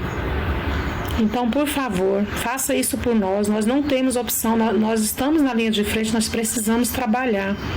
Mas nos ajude. Se puder, fique em casa, siga as recomendações do Ministério da Saúde. Porque essa situação é muito grave, muito grave. Em 12 anos de assistência, eu nunca presenciei algo tão terrível. Por favor, fique em casa. Obrigada. Fique em casa. Uma campanha Sistema Sagres. O Sistema Sagres pede para que você fique em casa e possa cuidar de você e também cuidar do outro, e assim a gente pode passar por essa fase, por esse momento, por essa fase difícil que nós estamos vivendo. Bom, nós vamos fazer uma invertida agora aqui no nosso programa, e tradicionalmente a Natália vem no seu segundo bloco, e agora ela chega abrindo essa parte do nosso programa. Seja bem-vinda, Natália. Boa tarde para você. Boa tarde, Vinícius. Obrigado. Um abração para todo mundo que nos acompanha aqui no Tom Maior. Uma honra abrir o programa ao seu lado. É para começar com chave de ouro, não é mesmo? Vamos começar. É uma responsabilidade, né, Vinícius? Com certeza é uma responsabilidade. Com certeza é uma responsabilidade. Quais são os seus destaques para hoje? Então, Vinícius, primeiro, falar de uma ação bem legal da Federação Paulista de Futebol, a FPF, já está se preparando aí, já pensando no calendário do futebol paulista, nesta retomada, mas a Federação Paulista, enquanto isso não acontece, está se preparando e se preocupando, né, com jogadores mais carentes e também os árbitros que passam com dificuldade. Por isso, ela iniciou no último domingo, Vinícius, um leilão. A Federação Paulista organizando o leilão ao lado de jogadores, de árbitros, de ex-jogadores e também de alguns clubes, né? Alguns jogadores doando alguns pertences para que fossem leiloados. Você está vendo aí, ó, a camisa autografada do Zico, em alusão à Libertadores de 80. Tem também a última chuteira que o Neymar usou quando ele defendia o Santos em 2012. Tem também a passagem, um passaporte para você assistir um jogo do São Paulo ao lado do Kaká em um camarote no Morumbi. Então são vários artigos de jogadores que doaram uniformes completos, que é uma forma de arrecadar dinheiro para ajudar, né, jogadores, né, que recebem até 2 salários mínimos. Jogadores e profissionais da arbitragem que recebem até 2 salários mínimos serão ajudados no valor que for arrecadado. Além deles, também 2 instituições do interior de São Paulo também serão beneficiadas com todo o dinheiro que for arrecadado nesse leilão. Então, quem quiser conferir, né, você pode leiloar aí, você pode comprar, né, um produto, é só acessar www.leilãofpf.com.br. Você pode adquirir aí algum artigo, camisa da Cristiane, ou também o ingresso de um jogo para assistir ao lado do Kaká. São várias opções para quem quiser ajudar, né, jogadores que recebem menos, porque a gente fica com aquela imagem de que jogador recebe um salário muito alto, mas é uma pequena parcela do nosso futebol brasileiro, né? A maioria são jogadores que lutam aí, que recebem menos. Então, se você quiser ajudar jogadores que estão passando por dificuldade nesse período de pandemia, é só acessar www.leilãofpf.com.br. Uma iniciativa bacana, viu, Nath? E isso que você falou é muito importante. A gente vê o glamour que é transmitido no rádio, na televisão, Série A do Campeonato Brasileiro, jogadores com altas cifras salariais, mas a realidade é que eles representam 2% do universo total de jogadores. Então é uma atitude bacana, porque nesse momento é isso mesmo. Quem tem, se você tem 1, você divide, se você tem 2, você divide em 4, se você tem 4, você divide em 8 e assim vai, porque o momento pede isso, pede mais humanidade, pede mais atitudes como essa, e a gente tem muito a parabenizar. É a Federação Paulista, FPF? Isso, Federação Paulista de Futebol, foi iniciativa da própria federação, juntamente com alguns jogadores mais famosos e também com alguns clubes. É importante ressaltar que a maioria dos jogadores do nosso futebol brasileiro tem calendário apenas no início da temporada, que é quando há a disputa dos estaduais. E por conta da pandemia, os estaduais foram paralisados e muitos jogadores ficaram sem contrato. Então, essa é a preocupação, né, da Federação Paulista, e por isso esse leilão aí beneficente, que com certeza vai ajudar muita gente. Eu vi ali o ingresso para o jogo do São Paulo, para assistir no camarote junto com o Kaká, já está com um valor de R$5.000. Né? Já é o valor atual. O último lance dado foi de R$5.000. Tem a chuteira do Neymar, que está com R$5.100, não sei, algo parecido assim. Mas com certeza vai arrecadar um dinheiro que será importante para ajudar muitas pessoas. O que você compraria, Natália? Eu acho que ficaria com a camisa da Cristiane. Ela está num preço bom por enquanto, né? A Cristiane aí, é o que você está vendo nesse momento. Eu sou muito fã da Cristiane, ela é a maior artilheira da seleção brasileira em Olimpíadas, né? Apesar de ser uma camisa do Santos, eu não torço para o Santos, né? Mas por conta da Cristiane, acho que eu compraria a camisa da Cristiane. Eu não tenho, Tôndolo, a condição financeira para comprar, chegar a esse valor da visita do camarote do Kaká. Se eu tivesse, seria. Seria essa a sua opção? Assistir o jogo ao lado do Kaká. Assistir um jogo no Morumbi, no camarote do Kaká. Do Kaká ou da Kaká? Do Kaká. Tá. Do jogador, né? Do jogador. O jogador que passou pelo Milan, pelo São Paulo, pela seleção brasileira. Daqui a pouco o Charlie conversa comigo aqui no ponto. Ele vai explicar melhor essa situação. Eu quero te convidar, Natália, para participar, para acompanhar uma reportagem da Rede Minas. Projetos sociais buscam ferramentas online para manter crianças em atividade. Um assunto que a gente discutiu há pouco aqui no Tom Maior e totalmente alinhado com a proposta que você trouxe. Vamos conferir? Oi, pessoal! Oi, galera do IBEC! Assim como existem algumas regras no vôlei e agora que estamos em casa de quarentena, também temos algumas regras. E uma delas é não sair de casa. Lembre-se, não estamos de férias, estamos apenas contribuindo com a estratégia de controle do Covid-19. Vamos dar uma cortada nesse coronavírus. Por enquanto, Bernardo não pode praticar vôlei na quadra como ele sempre fez em Jeceaba, na região central do estado. Ele é um dos milhares de jovens atendidos pelo Instituto Brasileiro de Excelência no Esporte e Cultura, que conta com patrocínios de empresas e de leis de incentivo ao esporte para promover as atividades na capital e no interior. São crianças e adolescentes entre 7 e 14 anos, que aproveitam o tempo livre com aulas de esportes gratuitas desde 2012. Professores e alunos se mobilizaram nos últimos 2 meses para driblar a falta de contato e manter mente e corpo ativos. A ideia é dar um empurrão para ninguém ficar parado. Eu acho muito legal fazer as atividades aqui em casa, com a minha família, minha mãe me ajudando.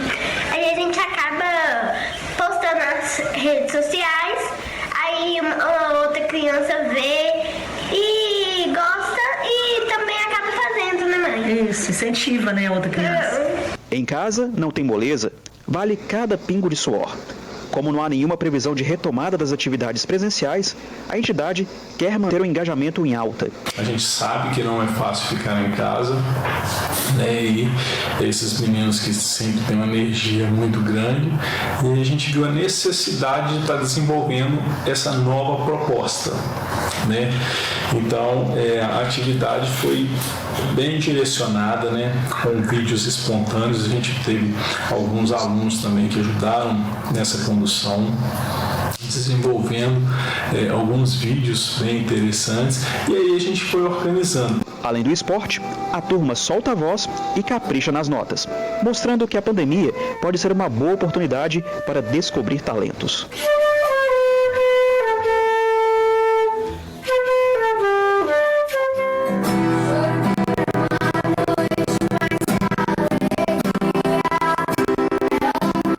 Os pais acompanhavam os alunos nas aulas antes do distanciamento social. Esse tempo juntos, eles só veem vantagens na continuação das atividades. Caminhadas para eles fazerem em casa que contribuem muito no filho, para ele manter a saúde física e mental dele boa, né? Pensando muito nessa doença que está circulando no mundo, um pouco, né? Todos nós familiares acabamos participando a incentivá-lo, a buscar material, ajudá-lo nas atividades. Isso não só contribuindo para a criação dos nossos atividades, enquanto família, no momento que a gente está incentivando, fazendo com que ele tenha interesse de participar junto ao projeto.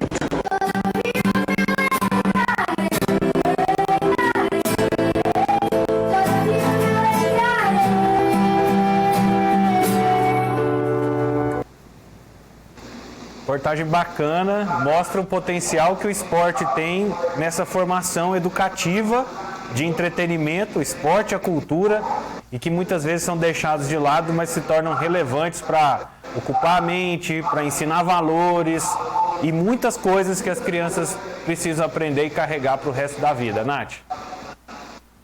E principalmente nesse período, né, que todo mundo tem que ficar em casa, tem que buscar alternativas. Para quem é muito ativo, né, a gente vê criança que está desde cedo praticando algum esporte ou tocando algum instrumento, ter que ficar em casa é complicado. Então, você buscar alternativas para que esse costume, né, para que essa prática não suma mesmo no período de pandemia é muito importante, né? Você manter também as crianças ligadas nesses aspectos, até mesmo quando estão longe aí de escolas ou dessas instituições. Nath, muito obrigado pela sua participação e até amanhã. Até amanhã, Vinícius. Um abraço para você e para todo mundo que nos acompanha aqui no Tom Maior. Muito obrigado, Natália Freitas. E nós vamos para uma rápida parada. Na sequência tem Jordana Ágata aqui na nossa programação. Mas antes, recebo da nossa produção aqui a informação. O presidente Jair Bolsonaro acaba de anunciar a demissão de Abraham Weintraub do Ministério da Educação. A queda foi confirmada em um vídeo publicado em rede social em que os dois comunicam a exoneração. Na gravação, Weintraub diz que desta vez é verdade a sua saída e que não quer discutir os motivos desta saída. Ele disse ainda que recebeu um convite para ser diretor do Banco Mundial. Então essa é a informação de momento, a gente registra aqui no nosso Sagres em Tom Maior, a demissão do ministro da Educação.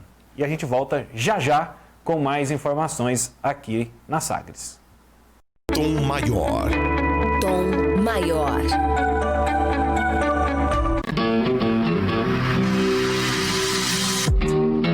Panelas de pressão. Antes do uso, verifique se as válvulas não estão obstruídas. O anel de vedação não pode estar rígido nem quebradiço. Nunca as utilize sem água, nem com excesso. Consulte o manual do fabricante para saber quais são os limites máximos e mínimo. Nunca force a tampa se ainda estiver sob pressão, nem a mergulhe em água. As panelas de pressão possuem uma válvula controladora de pressão que libera o vapor durante o cozimento. Essa é uma condição normal. Caso a válvula de segurança seja acionada, temos uma situação de emergência. Apague a chama imediatamente. Deixe a panela esgotar o vapor e esfriar. Seguindo os cuidados devidos, podemos reduzir consideravelmente os riscos. Tom Maior. Tom Maior.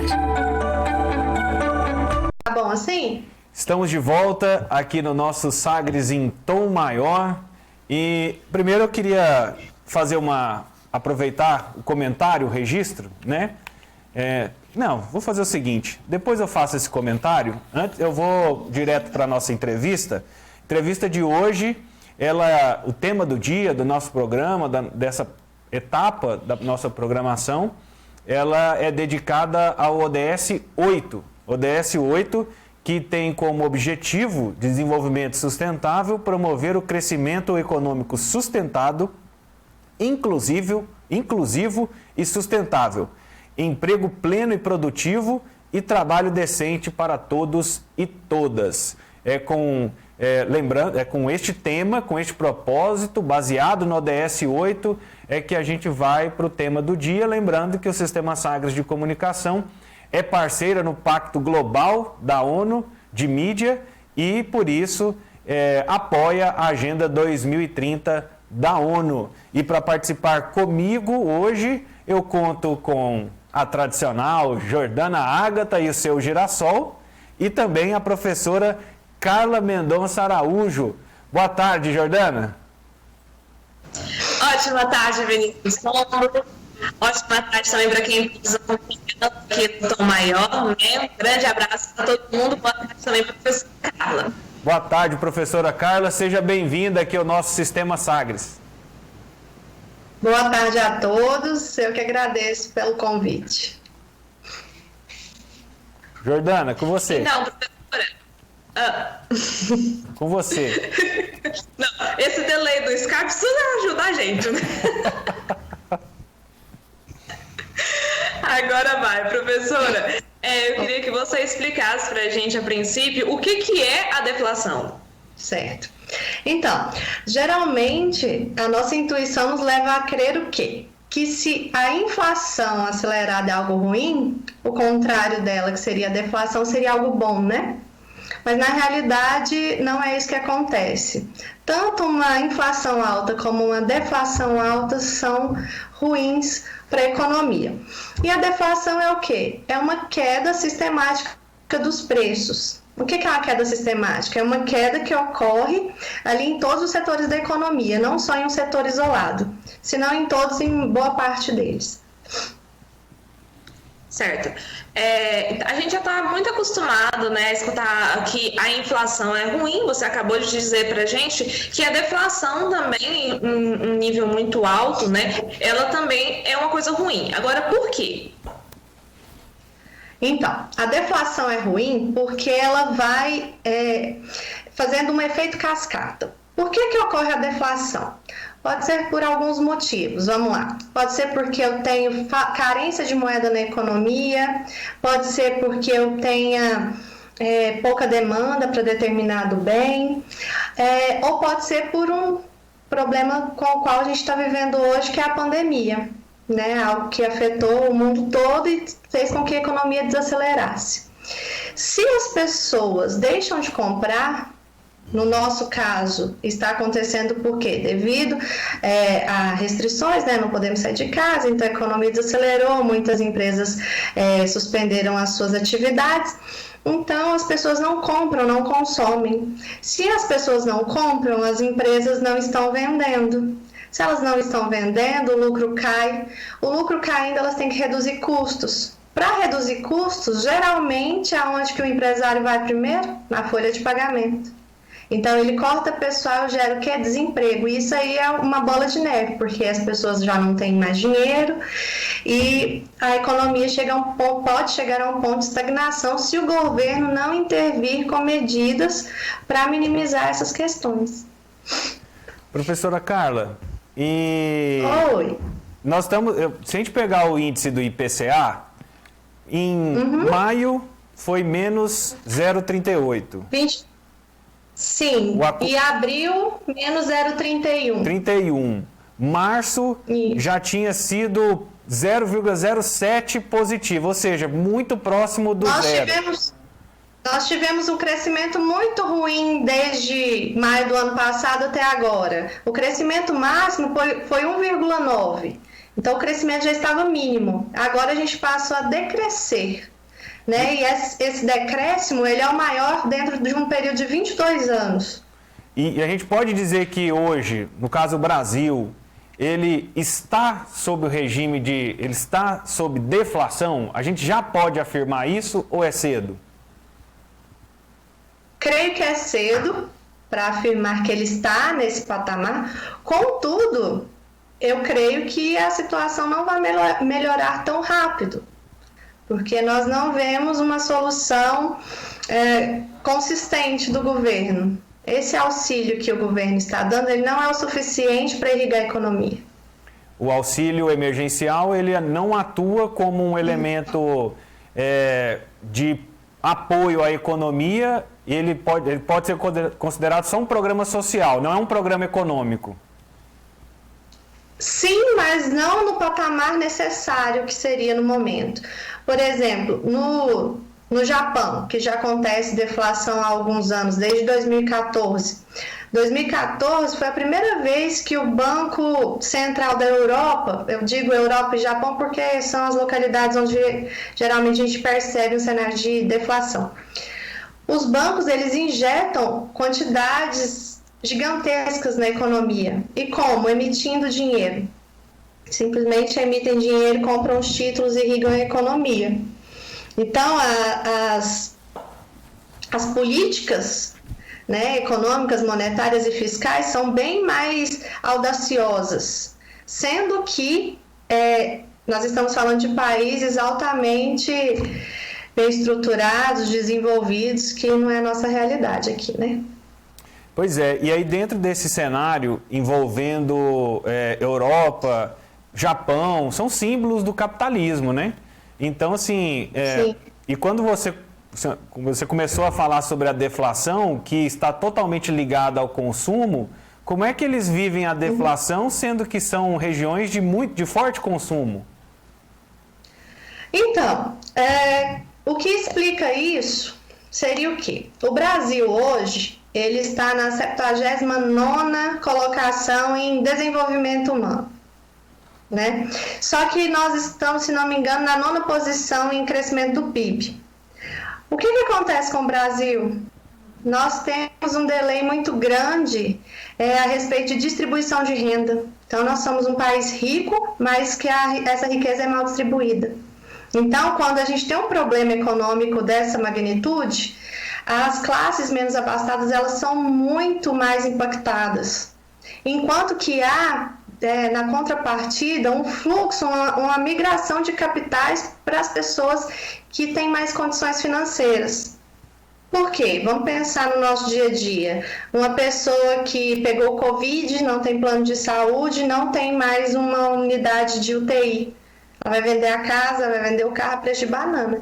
Quem tem o dinheiro sobrando vai comprar mais barato e possivelmente quando isso melhorar, ele vai ganhar.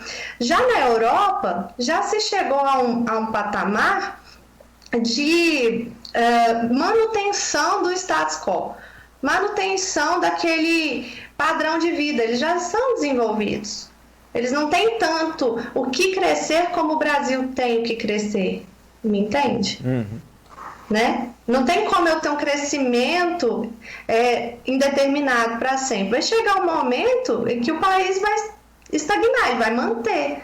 Ele já tem uma educação boa, ele já tem um nível de escolaridade boa, de saúde, de saneamento, as empresas já estão bem desenvolvidas. Aí entra o papel da tecnologia, eles já estão em outro patamar, eles estão na 4ª revolução industrial, né? Nós não. Na verdade, nós estamos, mas de uma forma muito discrepante entre diferentes classes sociais e regiões do país. Nós temos conversado aqui no nosso programa, mostrando, né, que a pandemia reforçou nossas desigualdades. Ela consolidou as nossas desigualdades em todas as áreas. E essas desigualdades estão escancaradas a partir de agora para todos os brasileiros, todos os cidadãos. Eu acho que a pandemia tem nos mostrado isso.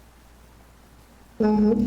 Concordo perfeitamente. Até na questão da própria vida, né? Na questão dos recursos, mesmo que o Brasil seja diferente dos Estados Unidos, que lá a gente não tem um sistema único de saúde, porém lá eles estão conseguindo tratar as pessoas. Aqui em Goiânia, ontem, nós atingimos 100% de utilização dos leitos de UTI. E a população carente não tem condição de pagar cerca de R$15 mil numa diária de UTI. Então, isso é muito sério. E o que é que o governo está fazendo de eficaz, né, para melhorar essa situação?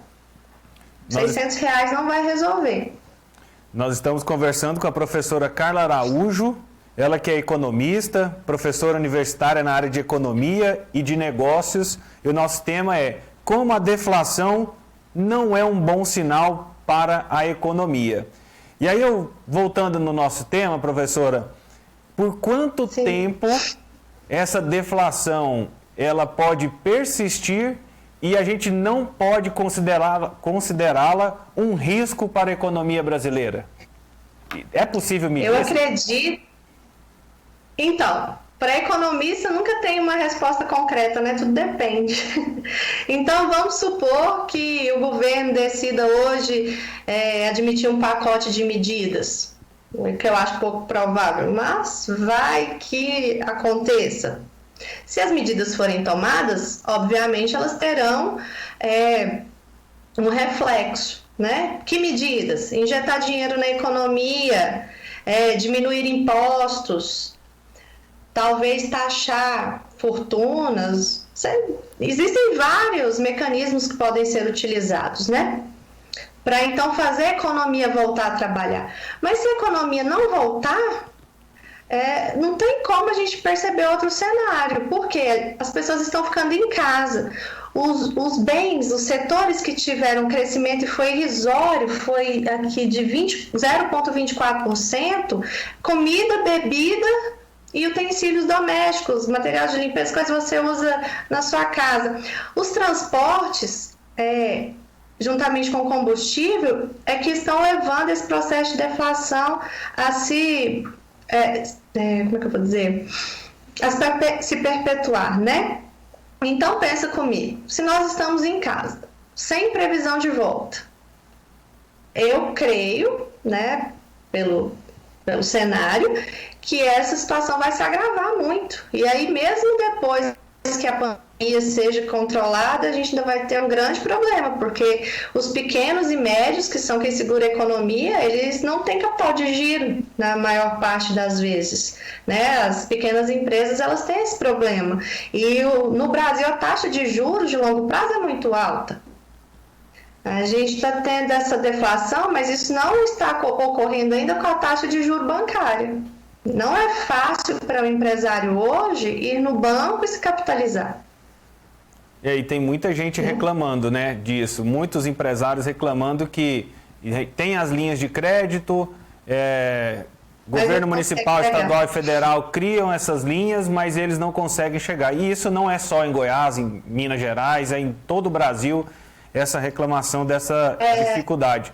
Professora, nós estamos falando de economia, que normalmente é um assunto que as pessoas não têm tanta facilidade de lidar, assim, o público de uma maneira geral, né? Então, por isso que a gente trouxe esse tema em debate, porque a gente está acompanhando aí nos últimos 10 dias discussões sobre deflação, economia, dificuldade, consumo, enfim.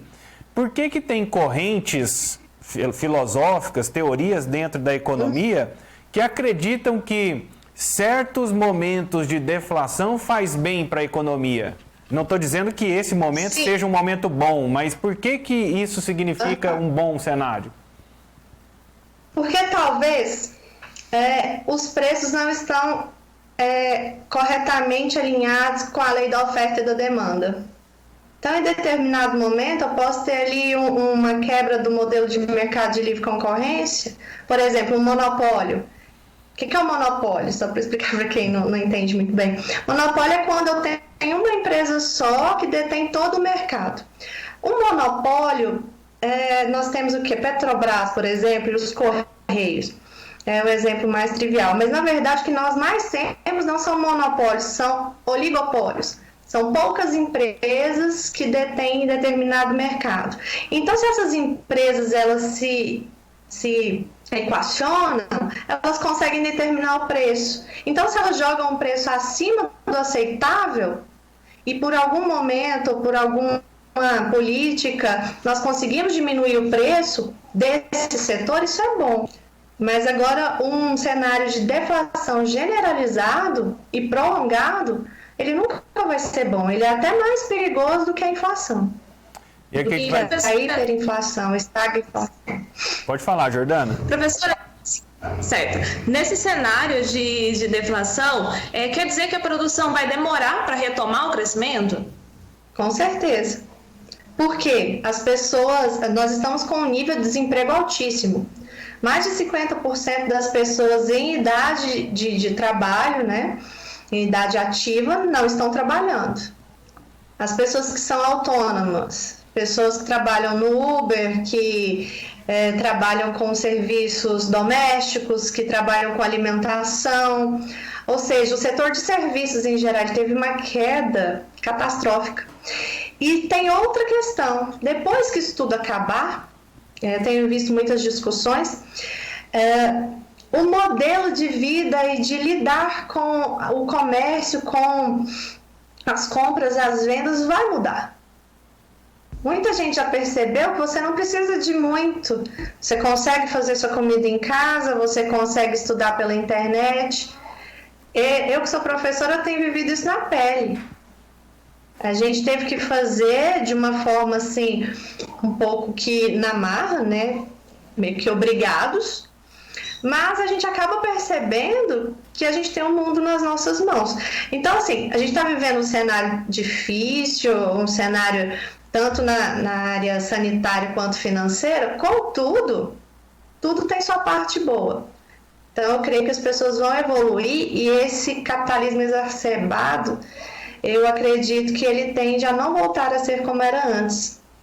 Até porque o sistema não suporta isso.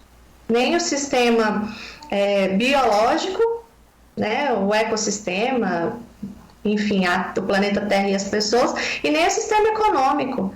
Porque a oferta e demanda só funciona em livre concorrência. O que é isso? É uma feirinha, é uma coisa simples, onde eu tenho muitos ofertantes, muitos compradores de um bem que é praticamente igual ao outro. Só que à medida que eu vou incorporando trabalho nas minhas mercadorias, elas já passam a ser diferentes, mesmo que sejam do mesmo segmento. Exemplo, o carro. Todo carro é carro, mas cada carro tem sua particularidade. Então ele passa a ser um produto exclusivo. Daí, eu já não tenho mais o modelo de livre concorrência onde preço é determinado por oferta e demanda. E ainda assim, nós temos o governo que sempre interfere na economia. Às vezes ele acerta, às vezes ele erra. Então, nós já não podemos mais falar que a oferta e a demanda que regula o mercado, não. Isso existe mais no campo da teoria do que na prática hoje em dia. E, professora, o índice de desemprego pode continuar alto ainda por muito tempo? Sim, até as empresas se recuperarem, até a economia voltar a crescer. Olha aqui para mim. E, professora Carla, você me ouve bem? Sim, é porque travou aqui um pouquinho. E até nessa pergunta que a Jordana falou sobre porque o desemprego ele vai ser resolvido no momento em que a economia começa a agir, a aquecer e tudo.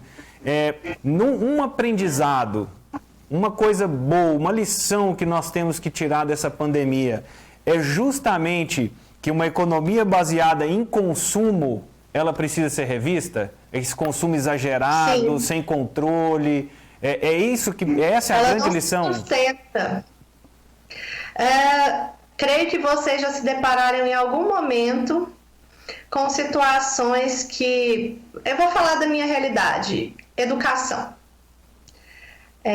Não sei se vocês estudarem em escolas particulares.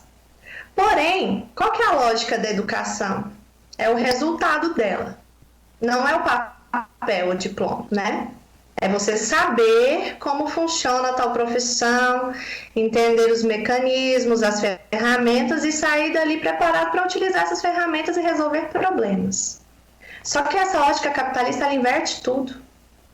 O professor não é mais autoridade porque o aluno paga. Se o aluno paga, ele quer passar de ano. Ele não está preocupado se ele vai aprender. E também não vou julgar, porque ele trabalha o dia todo, estuda à noite. Entende essa ótica? No meu ponto de vista, ela está completamente invertida. Então, o dinheiro é importante? Sim. Nós não temos praticamente nada nesse mundo capitalista se não tivermos dinheiro. Mas não é o principal. Nós precisamos de educação, precisamos olhar para o outro. Porque hoje em dia não basta eu me preocupar em usar máscara. Se você não usar, ou se ela não usar, ou se o meu vizinho não usar, eu estou arriscada a ficar doente. Então, tem muita coisa para a gente refletir, né? Será que a gente precisa mesmo consumir tanto? É aquela velha história do conflito entre o ter e o ser. O que será que é mais importante? Né? E essa corrupção no nosso país, um país tão rico, nona economia do mundo em PIB, não dá conta de conter uma situação dessa em quesito financeiro? Então, muita coisa vai ser revista. Outra questão, pessoas que não entendiam nada de economia estão sendo obrigadas a entender de economia e política, porque só se fala disso. Não tem como fugir. Por outro lado, é o momento também de fazer do limão a limonada. É o momento de usar a criatividade. É o momento de criar novas experiências, de criar novas profissões, de atender melhor, porque agora está tudo mais acirrado, então só vão ficar os bons, os fortes, não tem espaço para amador, né? Então é a hora da gente estudar, da gente conhecer o mercado, da gente talvez mudar de ramo, perceber, isso aqui para mim já não vai servir mais, né? Então, a gente tem que abrir os horizontes e sair um pouco dessa caixinha do medo. A questão também da economia estar estagnada é porque as pessoas estão com medo. Ninguém quer comprar, ninguém quer investir. Por quê? A gente está num cenário de incerteza, a gente não sabe o que vai acontecer amanhã ou depois. Muito se fala, se espera, mas nada de concreto, né? E todo mundo esperando uma reação de alguém, né? Muito obrigado. Esperando que o milagre aconteça. Talvez esperando que o milagre, mas eu acho que não é. Mas não é para tanto, não é milagre, é ter um pouquinho de paciência, de calma, poder enxergar, que eu acho que para quem está nos ouvindo ou nos assistindo, a dica, a lição maior do tema de hoje é justamente essa. Se você quer empreender, se você quer desenvolver um negócio, pense num consumo sustentável, porque as pessoas vão querer participar. Nós temos os negócios digitais que estão em alta. Nós temos ramo de comunicação que cresceu na pandemia. Não está ruim para todo mundo. Tem muita gente ganhando muito dinheiro. Alguns setores são óbvios, né? Saúde, indústria farmacêutica, as pessoas que trabalham com saúde como um todo, equipamentos para respiração, o que mais? Alimentação. O pessoal da TI, enfim, né? Oi? Alimentação também, né? Agricultura, a gente tem visto. Alimentação entrega em casa, né? Outros tipos de coisas que a gente tinha deixado de lado, né? Então, até os próprios artistas estão se reinventando. As lives, gente. É verdade. Sempre tem live. Eles estão ganhando dinheiro com as lives. Não pensem em vocês que eles estão fazendo só para se distrair. Eles ganham muito dinheiro com aquilo. Então, a internet nos propicia vários caminhos. Eu acho interessante para quem tem acesso, para quem pode, que procure conteúdo de qualidade e, uma hora você vai ter uma ideia, coloque em prática. Professora Carla, muito obrigado pela sua participação, meu tempo já esgotou aqui, mas agradeço a contribuição e o compartilhamento dessas experiências para ajudar as pessoas que estão nos acompanhando a olhar para frente e sair da crise. Exatamente. Nós vamos conseguir sair dela da melhor forma possível. Obrigado. Muito obrigada. Foi um prazer falar com vocês. E obrigada a quem está nos assistindo. Boa tarde. Boa tarde. Obrigado, Jordana.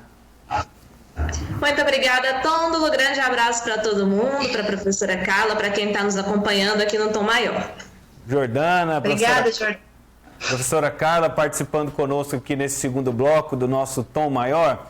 E eu queria, no encerramento desse bloco, aproveitando o embalo desse assunto, estava acompanhando na internet hoje e normalmente a gente traz esse comentário, essa reflexão, esse momento de reflexão no início da nossa participação, mas eu resolvi trazer neste momento porque vai falar de turismo. Né? A queda abrupta na visitação de destinos muito populares pelo mundo revelou de forma mais evidente o impacto que o turismo de grande escala causa no ambiente e na vida dos moradores. Em Veneza, na Itália, por exemplo, a interrupção na chegada de navios de cruzeiro e a falta de visitantes deixou os canais da cidade normalmente turvos com água transparente. Na Espanha, em Barcelona, os moradores da cidade passaram a visitar locais que eram tomados por turistas.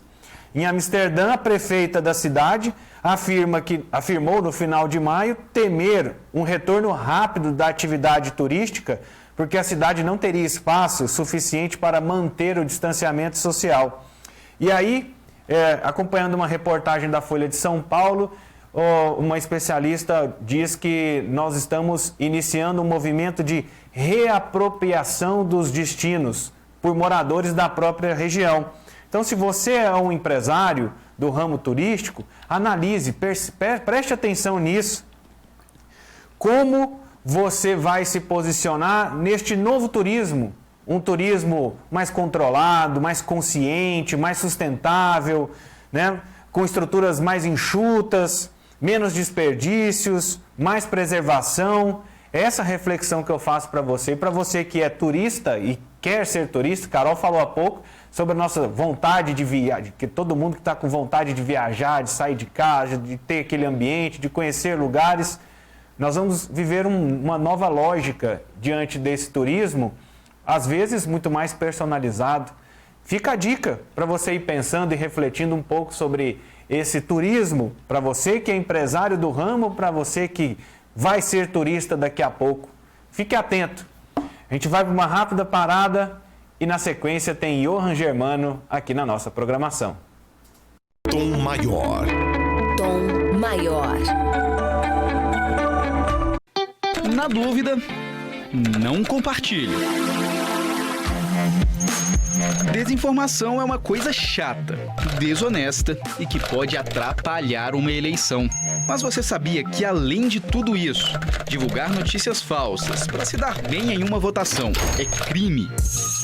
Desde o ano passado, quem der causa à instauração de investigação policial, de processo judicial, de investigação administrativa, de inquérito civil ou ação de improbidade administrativa, atribuindo a alguém a prática de crime ou ato infracional com finalidade eleitoral, sabendo que a pessoa que acusou é inocente, pode ser condenado de 2 a 8 anos de prisão, além de pagar multa. Por isso, muito cuidado na hora de divulgar informações sobre candidatos e aliados. Lembre-se, na dúvida, não compartilhe. Tom Maior. Tom Maior. Estamos de volta aqui no nosso Tom Maior, na Sagres TV, na Rádio Sagres e também no Sagres Online, com uma programação de qualidade, acima de tudo, para você refletir em meio a essa pandemia, essa loucura. Vamos ter calma, botar o pé no chão e fazer, para a gente poder fazer as escolhas certas. Eu quero chamar a atenção de vocês para uma reportagem, vamos falar de tecnologia agora. O Johann Germano. O Johann, você já está na escuta? Já te ouço bem, Tondo. Uma boa tarde a você também, aos telespectadores e ouvintes aqui do Tom Maior. Mentira, tô brincando. Johann, seu microfone não está desligado, não. Boa tarde para você. Boa tarde, viu, Tondo? Tudo certo por enquanto. Bacana. Vou te convidar também, Johann, para acompanhar essa reportagem. Sabe o WhatsApp? Você conhece o WhatsApp, né, Johann? Com certeza. Estou logado nele aqui. E ele está apresentando uma novidade nessa plataforma, que é transferência de dinheiro. Mas a segurança da nova funcionalidade já acende o sinal de alerta em especialistas. Vamos acompanhar a reportagem do Paulo Xavier, da Rede Minas. Para quem se comunica quase exclusivamente pelo aplicativo, agora vai dizer "pode me pagar pelo Zap". Nos próximos dias, a plataforma vai possibilitar a transferência de dinheiro entre uma pessoa e outra e entre um cliente e uma empresa. Alguns empresários gostaram da novidade antes mesmo de estar disponível para todo mundo. A Débora é sócia de uma loja de lingerie que está postando tudo nas redes sociais. Para ela, a novidade vai poupar trabalho. Quando a gente está no processo de venda e conseguimos finalizar uma venda, nós temos que gerar um link. para pagamento. Para gerar esse link, eu tenho que sair do WhatsApp, entrar em uma outra ferramenta, gerar esse link e mandar depois para o cliente. Pensando em comodidade, facilidade, se a gente conseguisse fazer já diretamente esse link via WhatsApp com total segurança, facilitaria tanto para mim como empreendedora e também na rapidez do atendimento para cliente. Já Graciele achou nos bolos e doces uma saída para a crise e há 3 anos o negócio tem dado certo. Se o WhatsApp já era canal de venda, agora também pode ser canal de pagamento. Nossos pagamentos hoje são todos online. Eu não estou mais passando cartão, maquininha de cartão, desde a Páscoa. Bom, se o cliente quer pagar pelo cartão, eu envio um link de pagamento pelo WhatsApp, ou então o número da minha conta, a pessoa faz a transferência bancária, ou tem a opção também de pagar via boleto. O Brasil é o primeiro país a experimentar a novidade. As transações de pessoa para pessoa serão feitas apenas com a função débito, com um limite de até R$1.000 por operação. Já o pagamento às empresas não tem limite de valor e pode ser feito com cartões de débito e crédito cadastrados. Mas será que mexer com dinheiro no WhatsApp é seguro? Esse especialista em segurança da informação está preocupado. Historicamente, a gente já tem inúmeros golpes que são praticados por meio desses aplicativos, né, de mensageria. Pessoas passando por outra, pedindo valores emprestados, ou dizendo-se passar por uma dificuldade, pedindo uma ajuda. E com a facilidade dessa transação eletrônica em tempo real, onde existe diretamente pelo aplicativo a transferência do fundo, vai ficar, obviamente, muito mais fácil para você praticar esse tipo de golpe e obter rapidamente essa transferência bancária. O gestor em tecnologia diz que a ferramenta vai democratizar os pagamentos digitais, mas ele recomenda esperar um pouco. A gente sabe que as primeiras versões, que geralmente são betas, elas já levam para a comunidade alguns riscos de segurança. E aí, logo em seguida, à medida que a comunidade comenta, verifica, faz testes de vulnerabilidade, então a gente consegue entender as falhas daquele aplicativo e, consequentemente, dá tempo para o Facebook corrigir a situação. Em nota, o WhatsApp informou que os pagamentos serão liberados gradualmente e a opção deverá estar disponível para os usuários nas próximas semanas. Ainda segundo a nota, a segurança está garantida por sistemas parceiros. Tá aí a reportagem, Orhan. É de dar medo, né? Olha, eu fiquei com medo, Tôndolo, de começar a receber aqueles stickers com figurinha de nota, de 10, de 20, de 50 reais. Esse é o grande perigo, mas fica uma opção, né? A gente agora fica apreensiva com relação à segurança mesmo, que é o que a reportagem levantou muito bem aí. Bacana. Na realidade, como tudo na vida que se desenvolve para o bem, tem sempre um mau elemento que desvirtua a potencialidade da tecnologia. Que a gente tome cuidado e que o WhatsApp também tome cuidado, que é uma facilidade que vai apontando por aí. E, Orhan, o que você traz de destaque para nós hoje? Pois é, Tôndolo, olha só, falando de dinheiro, o prefeito de Londres deu exemplo e mostrou que pode ajudar a cidade a enxugar os gastos após o impacto financeiro provocado pela Covid-19 lá na capital da Inglaterra. O prefeito Sadiq Khan anunciou que vai cortar o próprio salário e congelar o pagamento dos assessores dele. O corte será de 10% no salário do prefeito e o congelamento vai atingir a 15 assessores diretos de Khan. O político anunciou o esforço na última quarta-feira, como colaboração ao pedir ajuda financeira ao governo britânico de Boris Johnson. Khan disse que, independentemente do que acontecer, vai continuar protegendo os serviços dos quais os londrinos dependem e que se voluntaria para um corte imediato no próprio salário. O orçamento de Londres está pressionado pelas iniciativas de combate ao coronavírus e pela desaceleração econômica que a pandemia causou no mundo inteiro. O prefeito pediu que o governo injete 500 milhões de libras nos cofres londrinos, ou do contrário ele teria que cortar fundos da polícia, bombeiros e transporte público. O Sadiq Khan foi eleito como prefeito de Londres em 2016 e ele se tornou o primeiro prefeito de uma minoria étnica na história da cidade. Ele enfrentaria uma nova eleição agora em 2020, mas o pleito foi adiado por causa da pandemia do novo coronavírus. Prefeito abrindo mão aí, Tôndolo, telespectadores e ouvintes, prefeito de Londres, dando exemplo, abrindo mão dos próprios vencimentos para continuar prestando, para que os serviços continuem sendo prestados sem que as contas fiquem no vermelho lá na capital britânica. Tôndolo. O que vale mesmo é o bom exemplo, independente se é 5, 10, 15, 20, 30%, o que vale é o bom exemplo. Johan, muito obrigado pela sua participação e por essa boa notícia, esse bom exemplo. Tomara que a gente tenha esses bons exemplos aqui no nosso território. É isso, Tôndolo. Obrigado. Até amanhã. E o prefeito, quando ele voltar a receber, será que vai ser pelo WhatsApp? Vamos acompanhar.